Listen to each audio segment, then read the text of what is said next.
அனைவருக்கும் வணக்கம். இந்த பதிவில் கார்த்திகை தீபத்திற்கு விளக்கேற்றும் முறைகள், எந்த நாளில் கார்த்திகை தீபம் வருதுங்கிறத பார்க்கலாம். கார்த்திகை மாதங்களுடைய சிறப்புகளில் ஒன்றுதான் இந்த திருக்கார்த்திகை தீபம்.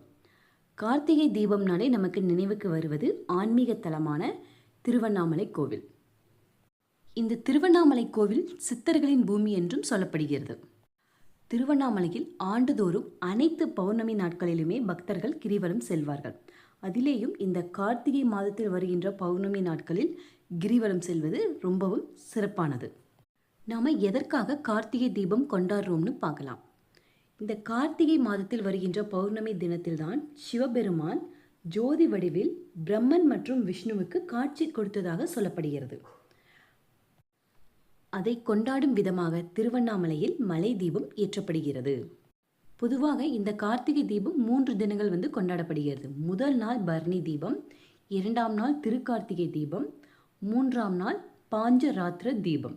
இந்த மாதிரி 3 தினங்களில் கார்த்திகை தீபம் கொண்டாடப்படுகிறது. முதலில் இந்த பரணி தீபம் எந்த நாளில் வருகிறது, எப்படி பரணி தீபம் ஏற்றணுங்கிறத பார்க்கலாம். பரணி தீபம் ஏற்றக்கூடிய நாள் 12/12/2024 வியாழக்கிழமை. பரணி நட்சத்திரம் வரக்கூடிய நாளில் தான் நம்ம பரணி தீபம் கொண்டாடுறோம். பொதுவாக இந்த பரணி நட்சத்திரம்ங்கிறது நம்ம முன்னோர்களை நினைத்து வழிபட வேண்டிய நட்சத்திரம். அடுத்து இந்த பரணி தீபம் உங்கள் வீட்டில் எப்படி ஏற்றணுங்கிறத பார்க்கலாம். நீங்கள் உங்கள் வீடு ஃபுல்லாக க்ளீன் பண்ணிவிட்டு, பூஜை அறையும் க்ளீன் பண்ணிவிட்டு, சாமி ஃபோட்டோக்கெல்லாம் மஞ்சள் குங்குமம் இட்டுட்டு பூக்கள் வச்சு அலங்கரிச்சுக்கோங்க. அடுத்து பரணி தீபம் எங்கே ஏற்றணும்னா உங்களுடைய பூஜை அறையில் தான் நீங்கள் பரணி தீபம் ஏற்றணும். எத்தனை தீபம் ஏற்றணும்னா நீங்கள் 5 தீபங்கள் ஏற்றணும். முதல்ல நிலைவாசலில் நீங்கள் தீபம் ஏற்றிட்டு அடுத்ததாக தான் உங்கள் பூஜை அறையில் தீபம். நீங்கள் ஏற்றுற இந்த 5 விளக்கு ஐம்பூதங்களை குறிப்பதாக அர்த்தம். நீங்கள் இந்த பரணி தீப நாளில் குறைந்தபட்சம் 5 விளக்கு ஏற்றணும். அதிகபட்சம் எத்தனை விளக்கு வேணாலுமே நீங்கள் ஏற்றிக்கலாம்.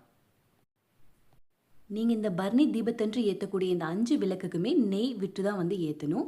மித்த விளக்குக்கு மட்டும் நீங்கள் நல்லெண்ணெய் ஊற்றி விளக்கு ஏற்றிக்கலாம். பஞ்சுத்திரி யூஸ் பண்ணுறது தான் ரொம்ப சிறப்பானது. அடுத்து நீங்கள் விளக்கு ஏற்றிட்டு சாமிக்கு நெய்வேத்தியம் படைக்கணும். நெய்வேத்தியமாக சர்க்கரை பொங்கலோ பாயாசமோ இந்த மாதிரி வீட்டில் செஞ்சு ஏதாவது ஸ்வீட் செஞ்சு நீங்கள் கடவுளுக்கு நெய்வேத்தியம் படைக்கலாம்.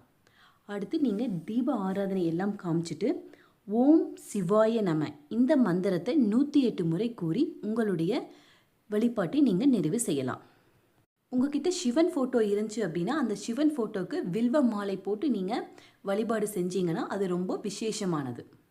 அடுத்து திருக்கார்த்திகை தீபம் எப்போ வருது, எப்படி கொண்டாடணுங்கிறத பார்க்கலாம். திருக்கார்த்திகை தீபம் 13/12/2024 வெள்ளிக்கிழமை, அதாவது கார்த்திகை 28ஆம் தேதி. கார்த்திகை நட்சத்திரம் ஆரம்பிக்கும் நேரம் 13/12/2024 காலை 7:50 மணி முதல் 14/12/2024 காலை 5:48 மணி வரை. பொதுவாக இந்த திருக்கார்த்திகை தீபம் திருவண்ணாமலையில் மலை தீபம் ஏற்றுனதுக்கு அப்புறம்தான் நாம் மாலை வேளையில் நம்ம வீட்டில் விளக்கு ஏற்றணும். இந்த திருக்கார்த்திகை தீப நாளில் நீங்கள் குறைந்தபட்சம் 27 விளக்குகள் ஏற்றணும். இந்த 27 விளக்குகளுமே 27 நட்சத்திரங்களை குறிப்பதாக அர்த்தம். நீங்கள் குறைந்தபட்சம் 27 விளக்குகள் ஏற்றணும். அதிகபட்சம் எத்தனை விளக்குகள் வேணாலுமே ஏற்றிக்கலாம். நீங்கள் முதல்ல நிலைவாசலில் விளக்கு ஏற்றிட்டு அடுத்ததாக தான் உங்களுடைய பூஜை அறையில் விளக்கு ஏற்றணும். நிலைவாசலில் விளக்கு ஏற்றுவதற்கான அர்த்தம் மகாலட்சுமி தாயாரை நம்ம வீட்டுக்கு வெளியே இருந்து உள்ளே கூட்டிகிட்டு வரதா அர்த்தம். அதனால் எப்பவுமே நீங்கள் விளக்கு ஏற்றும் போது உங்கள் நிலைவாசலில் ஏற்றிட்டு அடுத்ததாக உங்களுடைய பூஜை அறையில் விளக்கு ஏற்றிக்கலாம். அடுத்து திருக்கார்த்திகை தீபத்திற்கு விளக்குகளை எப்படி தயார் செய்யணும்னு பார்க்கலாம். நீங்கள் பழைய விளக்குமே யூஸ் பண்ணிக்கலாம். ஆனால் நிலைவாசலில் மட்டும் 2 புது விளக்கு ஏற்றணும். அதனால் நீங்கள் ஒரு 5 அல்லது 10 அகல் விளக்கு புதுசாக வாங்கிக்கோங்க. உங்கள் விளக்குகள் எல்லாத்தையுமே ஒரு பாத்திரத்தில் தண்ணி ஊற்றி இந்த மாதிரி டிப் பண்ணி வச்சுருங்க. பழைய விளக்காக இருந்தால் 2 மணி நேரம் ஊற வைக்கணும். புது விளக்காக இருந்தால் நீங்கள் 5 மணி நேரம் ஊற வைக்கணும். அடுத்து உங்களுடைய விளக்குகள் எல்லாம் எடுத்து நல்லா காய வச்சு வச்சுருங்க. அடுத்து இந்த விளக்குக்கு எப்படி மஞ்சள் குங்குமம் வைக்கணுங்கிறத பார்க்கலாம்.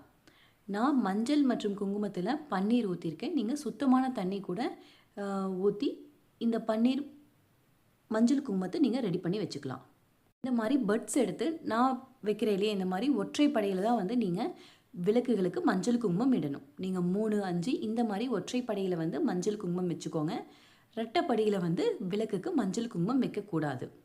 அடுத்து உங்களோட விளக்குகளை எண்ணெய் கசியாமல் இருக்கிறதுக்காக விளக்கோட அடிப்பகுதியில் நீங்கள் நெயில் பாலிஷ் அடிச்சிட்டிங்க அப்படின்னா அந்த விளக்குலேருந்து எண்ணெய் கசியாமல் இருக்கும். நீங்கள் விளக்கில் எண்ணெய் ஊற்றிட்டு அடுத்ததாக தான் வந்து திரி போடணும்.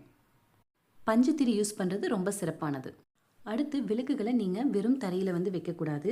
வாழை இலையோ அரசு இலையோ அல்லது செம்பருத்தி இலையோ இந்த மாதிரி ஏதாவது ஒரு பொருளை வச்சு தான் உங்களுடைய விளக்குகளை வந்து நீங்கள் வச்சு வழிபடணும்.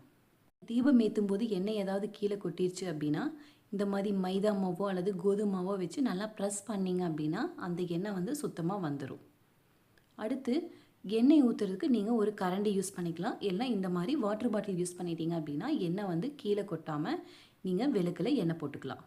அடுத்து தீபம் வந்து காற்றுல அசையாமல் இருக்கிறதுக்காக நான் இந்த மாதிரி ஒரு கண்டெய்னர் யூஸ் பண்ணியிருக்கேன். நம்ம ஃபுட் வாங்குவோம் இல்லையா, அந்த அதோட பாட்டம் வந்து அடிப்பகுதியை நான் கட் பண்ணிவிட்டு யூஸ் பண்ணியிருக்கேன். இந்த மாதிரி வச்சிங்க அப்படின்னா உங்களுடைய விளக்கு வந்து காற்றுக்கு ஆடாமல் இருக்கும்.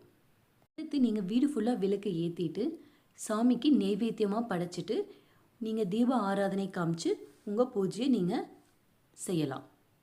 திருக்கார்த்திகை தீபத்திற்கு அடுத்த நாள் தான் நீங்கள் உங்கள் விளக்குகள் எல்லாத்தையுமே எடுத்து அதை க்ளீன் பண்ணி நீங்கள் அதை மறுபடியும் யூஸ் பண்ணிக்கலாம். இந்த வீடியோ பிடிச்சிருந்தால் லைக் அண்ட் சப்ஸ்கிரைப் பண்ணுங்கள். தேங்க்ஸ் ஃபார் வாட்சிங்.